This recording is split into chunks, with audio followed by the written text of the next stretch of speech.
श्री अवध में एक संत थे, वे भगवान राम को अपना शिष्य मानते, अपने को गुरु।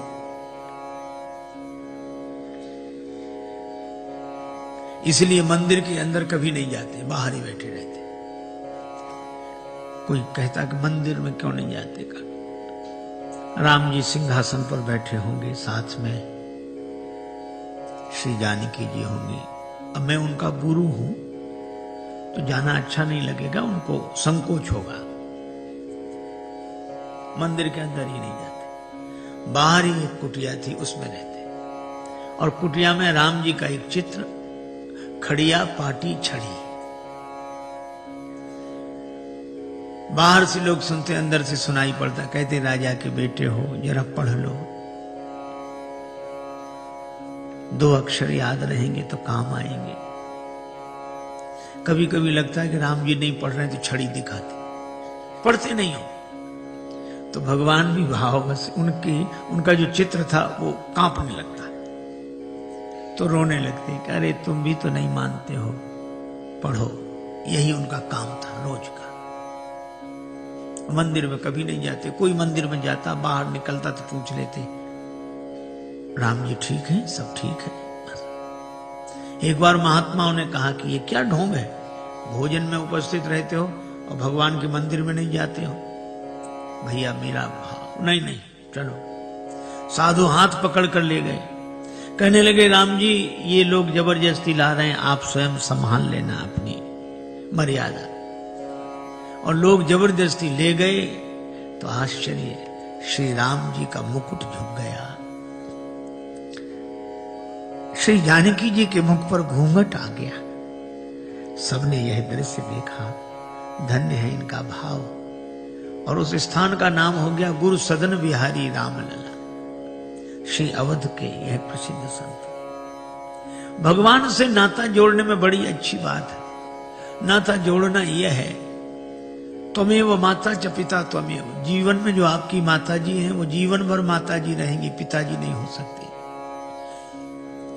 पर भगवान को चाहे माता बनाओ, चाहे पिता, चाहे बंधु, चाहे सखा, भगवान सब कुछ बनने के लिए तैयार है। और रामचरितमानस की ही कथा है कि महाराज मनु ने तो बेटा बना लिया। ज्ञानी जिस ब्रह्म को बताते नित्य निराकार, भक्त उस ब्रह्म को साकार कर दिखाते हैं। और ज्ञानी जिस ब्रह्म को बताते अपना स्वरूप, भक्त उस ब्रह्म के भी बाप बन जाते हैं। भगवान से नाता। मिथिला वाले कहते हैं कि हमारे तो राम जी बहनोई है, हम राम जी के सार हैं। किसी ने कहा तुम्हें और कोई नाता ही नहीं मिला, सार हो गए, सखा बनते, सेवक बनते। पर मिथिला वाले कहते हैं कि हम तो राम जी के सार हैं, पर राम जी तो पूरे संसार के सार हैं। कहा कैसे, कहिया पूरे संसार में राम नाम एक सार, और हमरी संसर को करे हम सारहु के सार। और इसीलिए नाते का आनंद है। देखो, भगवान की सत्ता को स्वीकार कर लेना भक्ति नहीं है, भगवान के अस्तित्व को स्वीकार कर लेना आस्तिकता है। भगवान की सत्ता को स्वीकार कर लेना आस्तिकता है, लेकिन भगवान से अपना व्यक्तिगत कोई संबंध जोड़कर उनका हो जाना और संबंध निभाना, इसी का नाम भक्ति है।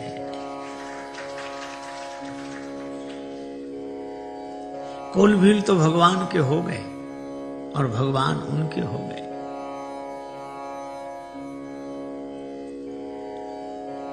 मिथिला क्षेत्र में एक गांव, उस गांव में एक ब्राह्मणी रहती, विधवा ब्राह्मणी। उसको एक बेटा, और बेटे का नाम प्रयागदत्त। बेचारी अत्यंत गरीब, भिक्षा करती, बालक का पालन पोषण करती। उस बेचारी ब्राह्मणी के पास 2 धोतियां, एक धोती पहन लेती, एक धोकर डाल देती। श्रावण मास रक्षा बंधन का दिन आया। सभी बहनों ने अपने अपने भाई के हाथ में राखी बांधी, पर प्रयागदत्त तो गरीब विधवा ब्राह्मणी का बेटा था, इसे कौन राखी बांधता। 9 वर्ष का बालक दौड़ता हुआ आया मां के पास। मां, मुझे किसी ने राखी नहीं बांधी। मां ने आंखों में आंसू भरकर कहा, बेटा तुम्हारी कोई बहन नहीं है। पर बालक यह बात कैसे समझ जाता। उसने कहा कि जब सबके हाथ पांव नाक कान है तो मेरे भी हैं, और जब सबके बहन है तो मेरी बहन क्यों नहीं। अब मां कैसे समझाती है। मां ने कहा कि बेटा मैंने बताया नहीं, तेरी भी बहन है। मेरी बहन कहां है? ससुराल में।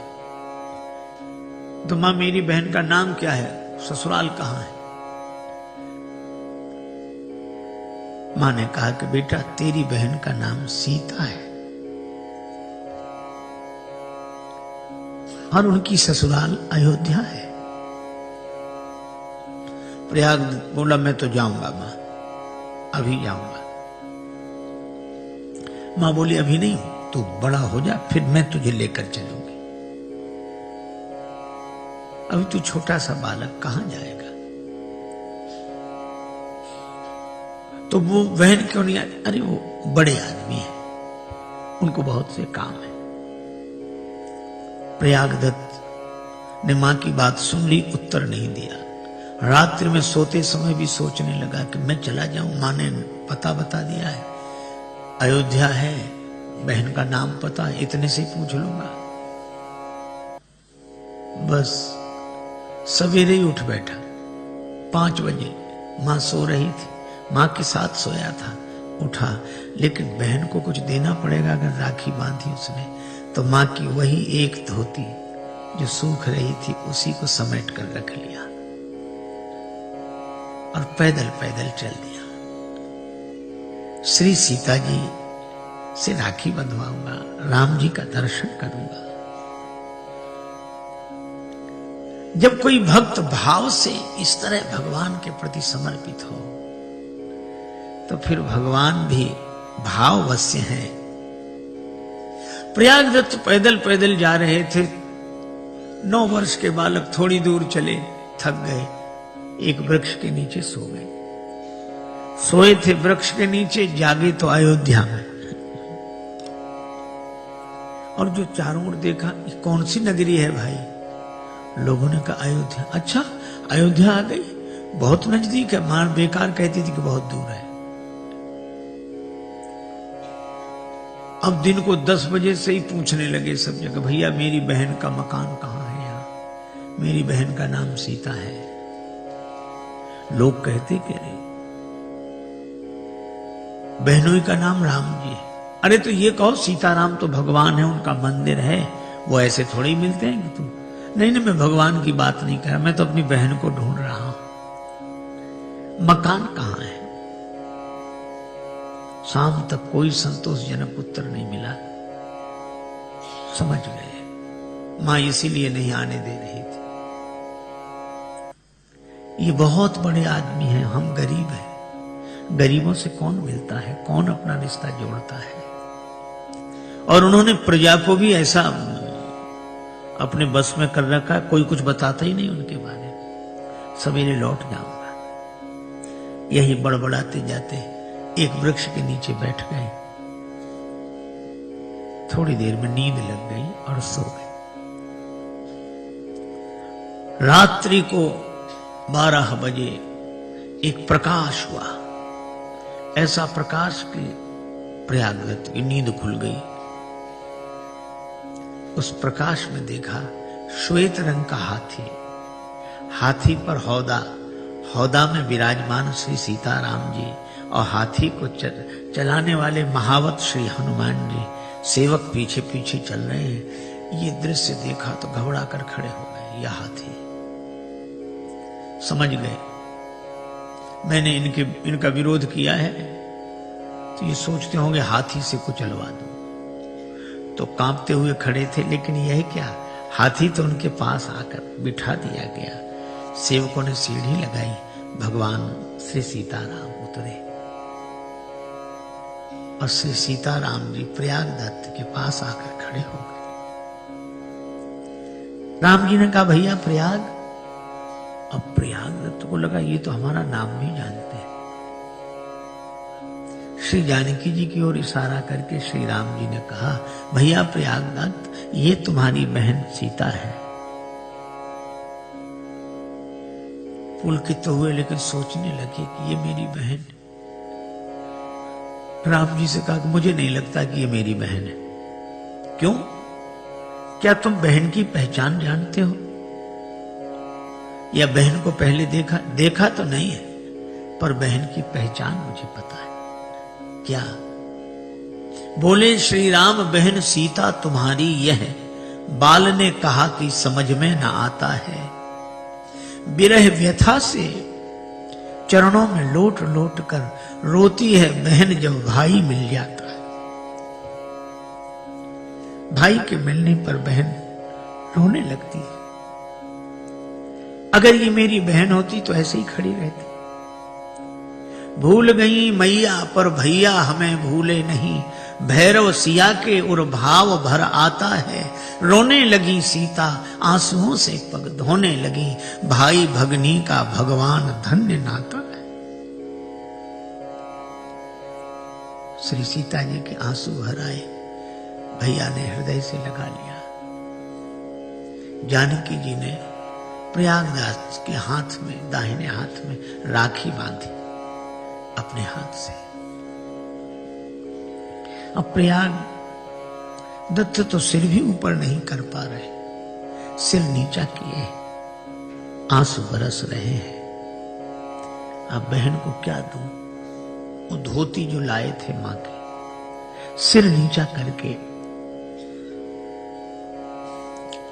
वही धोती देते हुए बोले, बहन हमारे पास तो यही है। श्री सीता जी ने कहा कि नहीं नहीं भैया, मेरी मां के पास 2 ही धोतियां हैं, एक तुम ले आए। मां से कहना कि उनके आशीर्वाद से कोई कमी नहीं, ये ले जाओ, वापस ले जाओ। प्रयागदास के पास धोती रख दी। प्रयागदास ऊपर देखने लगे, जानकी मैया ने हृदय से लगाया। फिर धीरे धीरे धीरे श्री सीताराम, राम जी को भी देखा। प्रयागदत्त ने प्रणाम किया। सीताराम जी धीरे धीरे हाथी पर जाकर विराजमान हुए। ये दृश्य विलीन हो गया, कुछ न दिखाई पड़े। अब तो प्रयागदत्त रोने लगे, भाव विह्वल दशा हो गई। सवेरे एक महात्मा निकले, उन्होंने प्रयागदास की जब यह दशा देखी, समझ गए कि इन पर कृपा हो गई है, श्री किशोरी जी की कृपा हुई है। अपने आश्रम ले आए। दोपहर को 2 देवियां आई, स्वर्ण थाल में भोजन लेकर। 2 थाल थे। कहा हमारे यहां सत्यनारायण भगवान की कथा थी, ये प्रसाद पाओ। थाल वापस ले जाएंगे। कोई नहीं आया वापस लेने। महात्मा समझ गए कि श्री जानकी जी ने ही अपने भैया की पहुनाई की है। अब महात्मा बोले, ये थाल तुम्हारे कारण आया है, तुम वापस ले जाओ। ये थाल तुम वापस ले जाओ। और प्रयागदास कहें कि मैं बहन का ये थाल लेकर जाऊंगा तो मां विरोध करेगी। आपके आश्रम में आया है, आप ही रखो। दोनों ने सलाह करके स्वर्ण के वे दोनों थाल वशिष्ठ कुंड में डाल दिए। और प्रयागदत्त सवेरे चले, भगवान की लीला मार्ग में सोए, जगते ही गांव पहुंच गए। मां का तो रो रो कर बुरा हाल था, बेटे को हृदय से लगाया। कहां गया था? बहन के पास। देख राखी बंधा के आया हूं। मां ने राखी देखी। प्रयागदास कह रहे थे कि दिन में तो कोई पता लगा नहीं।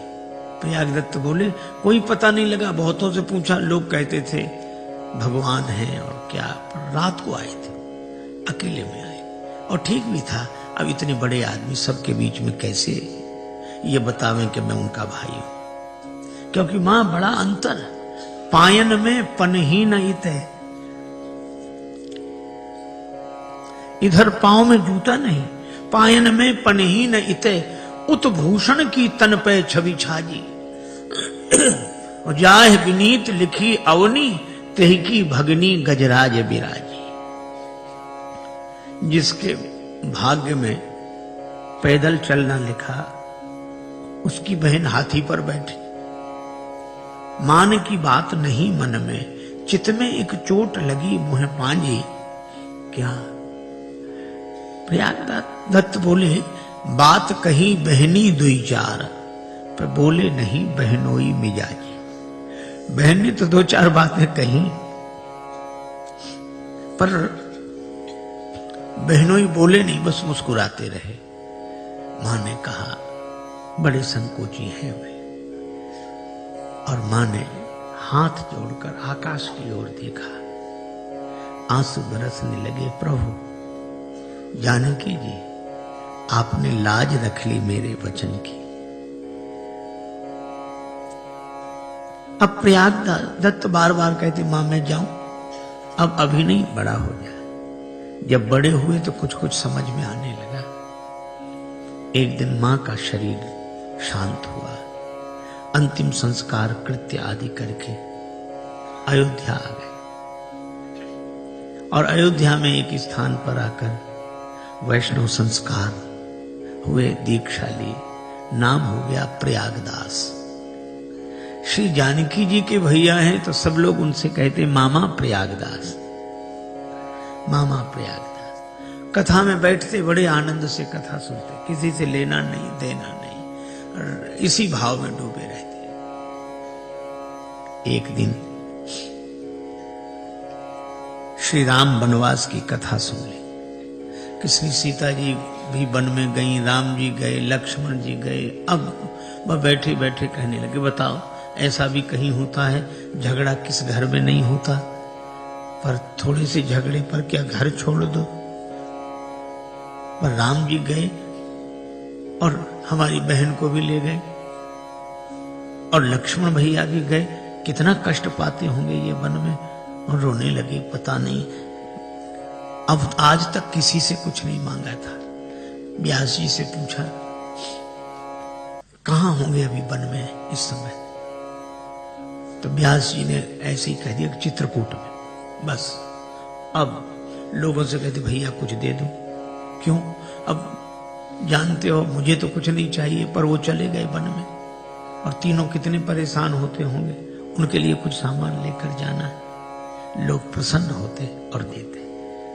3 पलंग बनवाए, 3 जोड़े जूते और कपड़े अपने सिर पर रखकर अयोध्या से पैदल चित्रकूट गए। ये भक्तों का ढंग ही अलग होता है। किसी से मेरी मंजिल का पता पाया नहीं जाता, जहां मैं हूं फरिश्तों से वहां जाया नहीं जाता। मोहब्बत के लिए कुछ खास दिल मखसूस होते हैं, ये वो नगमा है जो हर साज पर गाया नहीं जाता। पैदल पैदल गए चित्रकूट। मंदाकिनी गंगा के किनारे फटिक शिला पर खड़े हो गए। अब कहने लगे, राम जी आ जाओ, हम नाराज तो बहुत हैं लेकिन अब नहीं हैं, आ जाओ। हमारे डर से छिप रहे हो जंगल में, और बहन मेरी बात तो सुन, तू तो आ जा। और लक्ष्मण भैया कोई नहीं आ रहा है। दिन भर बोलते रहे, रात भर बोलते रहे, नहीं आया। तो दूसरे दिन जंगल में ही घुस गए। अब चित्रकूट का जंगल, मंदाकिनी के उस पार का जंगल, झाड़ियों में कपड़े उलझे पर बढ़ते जाएं। भगवान से रहा नहीं गया, प्रकट हो। श्री सीता राम लक्ष्मण को देखा तो चरणों में गिर गए। फिर आंसू बहाते हुए बोले, घर काहे को छोड़ दिया? और ये बहन ने भी तुम्हें नहीं समझाया? और लक्ष्मण भैया तो चाहते ही यही थे कि वन में चले। लो अब ये पलंग पर बैठो, ये जूते पहनो, ये कपड़े हैं, आराम से रहो। भगवान ने कहा हम बनवासी हैं, नियम है, पलंग पर नहीं बैठेंगे, जूते नहीं पहनेंगे। तो बोले पलंग पर न बैठेंगे न पहनेंगे जूते, बड़े व्रतधारी के बेटा बने। अरे ऐसा किस तरह का नियम, सुख से रहो। और रोने लगे। श्री जानकी जी ने कहा कि प्रभु इनको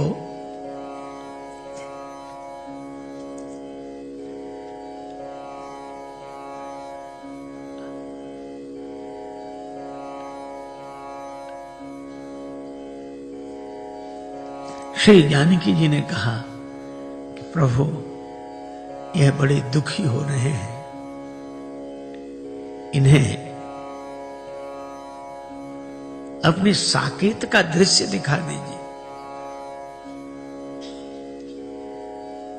भगवान ने साकेत का दृश्य उपस्थित किया। इतना ठाठ बाट, ये जो प्रयागदास ने देखा, कहने लगे अरे भाई तुम तो बड़े ठाठ से रहते हो।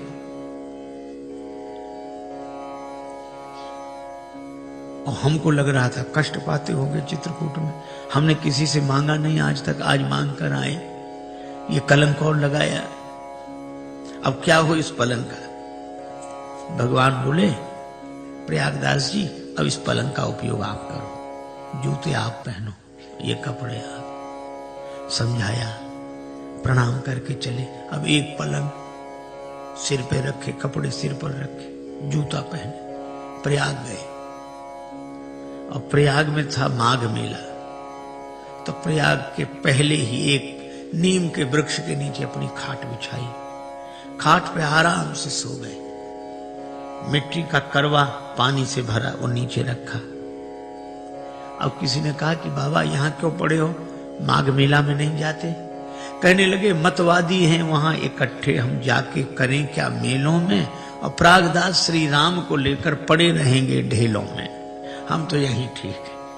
किसी ने कहा ढेलों में पड़े हो, पलंग पर सो रहे हो, हमने तो ऐसे साधु देखे ही नहीं, इतने ठाठ से कैसे साधु हो जो पलंग पर सो रहे हो, जूता पहने हो, कपड़ा और ये। तो कहने लगे कौन कहता हम साधु हो, फिर कौन हो। तो कहते नीम के नीचे खाट बिछी है, नीम के नीचे खाट बिछी है, और खाट के नीचे करवा, और प्रागदास अलमस्ता सोवे, राम लला को सरवा। ये राम जी, हम तो राम जी के साथ हैं। यह भक्तों के संबंध की कथा। एक कथा मुझे और स्मरण में आई। बरसाने में ब्रज क्षेत्र, भगवान श्री कृष्ण की जन्मभूमि मथुरा और राजराजेश्वरी श्री राधिका जी की जन्मभूमि बरसाना। बरसाने में एक सेठ जी रहते हैं। सब कुछ था, 3 बहुएं, 3 बेटे, आलीशान दुकान, भव्य भवन। परिणीता का देहोत्सर्ग हो गया था। सेठ जी बड़े दुखी रहते। कोई पूछता दुखी क्यों हो, तो कहते बेटी नहीं है, बेटी होती तो क्या बात थी। बहुत लोग बेटी के होने से दुखी हो जाते, पर सेठ जी बेटी न होने से दुखी थे। सचमुच एक दिन एक महात्मा आए, और महात्मा ने सेठ जी को उदास देखा। उदास क्यों? महाराज बेटी नहीं है। महात्मा बोले कि जिसका अभाव हो उसकी जगह भगवान को बिठा लो। तो बेटी नहीं है तो क्या करें? महात्मा बोले सुनो सेठ तुमको मिलो बरसाने को वास, यही नाते राधा सुता काहे रहत उदास। जब बरसाने में जन्म हुआ है तो श्री राधिका जी को अपनी बेटी मान लो। संत का आशीर्वाद, राधा रानी की कृपा, भक्त का भाव। महात्मा ने एक चित्र मंगवाया, चित्र लगवा दिया। अब सेठ जी प्रणाम करते, दुकान जाते तो राधा रानी को भोग लगाकर प्रसाद पाकर जाते। शाम को लौटते तो प्रणाम करते, भोग लगाते, प्रसाद पाते, राधे राधे राधे राधे राधे राधे संकीर्तन करते, आनंदित रहते। और कोई अगर परिचय पूछता तो कहते 3 बहू बेटे हैं घर में, सुख सुविधा है पूरी, संपत्ति भरी, भवन में रहती नहीं कोई मजबूरी, और कृष्ण कृपा से जीवन पथ में आती कोई न बाधा, मैं बड़भागी पिता हूं मेरी बेटी है श्री राधा। एक दिन सेठ जी के घर चूड़ी पहनाने वाली आई। तीनों बहुओं ने बारी बारी से जाकर चूड़ी पहन ली। ब्रज की परंपरा, घूंघट डालकर जाएं, हाथ बढ़ाएं, चूड़ी पहन लें। श्री राधिका जी को लगा आज हमारे पिता के घर चूड़ी पहनाने वाली आई है, हम भी चूड़ी पहन लें। तीसरी बहू चूड़ी पहनकर जैसे ही गई, श्री राधिका जी प्रकट हो गई। मनिहारिन ने जो वह रूप देखा, देखती रह गई। श्री राधिका जी ने कहा मुझे भी चूड़ी पहनाओ। मनिहारिन ने समझा इनके घर कोई मेहमान आया होगा, चूड़ी पहना। राधा रानी अंतर्धान हो गई। पैसा मिलता था दुकान से, गए दुकान पर, घर गई थी चूड़ी पहनाने। हाँ लो ये तुम्हारे पैसे। मनिहारिन ने कहा कि ज्यादा चाहिए, मैंने चूड़ी 4 को पहनाई है। सेठ जी बोले हमारे घर चौथा तो कोई है ही नहीं चूड़ी पहनने वाला। ये मैं नहीं जानती पर मैंने चूड़ी 4 को पहनाई है। सेठ जी बोले घर में पता करूंगा तब दूंगा। ठीक है, मनिहारिन चली गई। सेठ जी आए, पता किया चूड़ी हम 3 नहीं पहनी, वही मैं कहूं कि चौथा तो कोई है ही नहीं। राधा राधा राधा राधा राधा राधा नाम संकीर्तन करते, आंसू बहाते, प्रणाम करते, भोग लगाया, प्रसाद पाया, राधा राधा राधा राधा करते सो गए। जब सोए तो स्वप्न में श्री राधिका जी प्रकट हो गई, पर बड़ी उदास। सेठ जी ने कहा कि बेटी उदास क्यों? श्री राधिका जी ने कहा मत कहो मुझे बेटी। सपने में प्रकट होए वृषभानु की दुलारी बोली, तनया बनाय तात नात ना निभाया। बेटी तो बनाया पर नाता नहीं निभा सके। सेठ जी बोले मुझसे भूल क्या हुई? श्री राधिका जी ने कहा चूरी पहर लीन्ही, मैं जान पितु गेह काल है, आप मनिहारिन को मोल ना चुकायो है। मैंने चूड़ी पहन ली पिता का घर जानकर, आपने मनिहारिन को मजदूरी नहीं दी। सेठ जी सपने में ही रोते हुए बोले बेटी भूल हो गई, मुझे याद नहीं रही। श्री राधिका जी ने कहा 3 बहू याद, किंतु बेटी नहीं याद रही। कहत श्री राधिका को ही ये भरी आयो है, और ऐसी भई दूरी कहो कौन मजबूरी हाय। आज 4 चूरी काज मोह बिसरायो है। 4 चूड़ियों पर आपने मुझे भुला दिया। सेठ जी जाग गए पर आंसू बह रहे थे। उसी समय वस्त्र पहने, रुपया पैसा जेब में डाला, गाड़ी में बैठकर मनिहारिन के यहां गए। कुंडी खटखटाई, मनिहारिन ने दरवाजा खोला। सेठ जी आप? सेठ जी के नेत्रों में आंसू भरे थे और सेठ जी कह रहे थे धन धन भाग तेरो मनिहारी, धन धन भाग तेरो मनिहारी, धन धन भाग तेरो मनिहारी, धन धन भाग तेरो मनिहारी। तेरे से बड़ भागी नहीं को, तेरे से बड़ भागी नहीं कोई, संत महंत पुजारी, धन धन भाग तेरो मनिहारी, धन धन भाग तेरो मनिहारी। तुम्हारे जैसा भाग्यशाली कोई नहीं। क्या हुआ? सेठ जी ने कहा कि मैंने मानी सुता, श्री राधिका जी को मैंने बेटी माना, मैंने मानी सुता, किंतु निज नैनन नाहि निहारी, पर दर्शन नहीं हुआ। पर चूरी पहर गई तब करते श्री वृषभानु दुलारी, और तुम्हारे हाथ से चूड़ी पहन कर गई श्री राधिका जी, इसीलिए आया हूं बेटी की चूड़ी पहराई, लेव जाऊं बलिहारी, और जन राजेश जोड़ी कर बिनवत छमियो चूक हमारी। ये मजदूरी ले लो। सेठ जी के आंसू बरस रहे थे, रुपया रख दिया, जो लेना हो ले। मनिहारिन भी सोचने लगी कि जब तो मिलो अमोल धन, अब का मांगत मोल, रेमन मेरे प्रेम सो श्री राधे राधे बोल।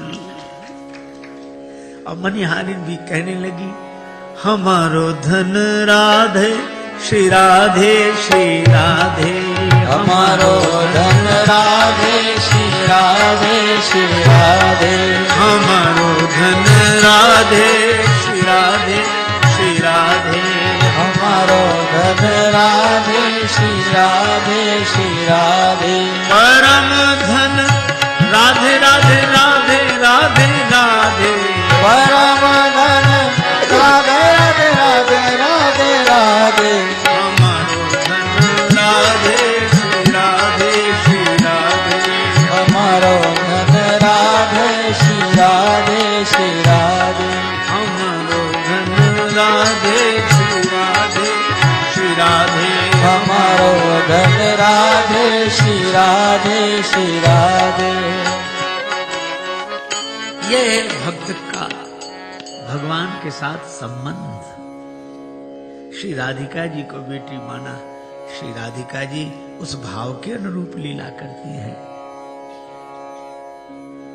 मामा प्रयागदास जानकी मैया के भैया, तो जानकी मैया उनकी भावना के अनुसार लीला करती हैं।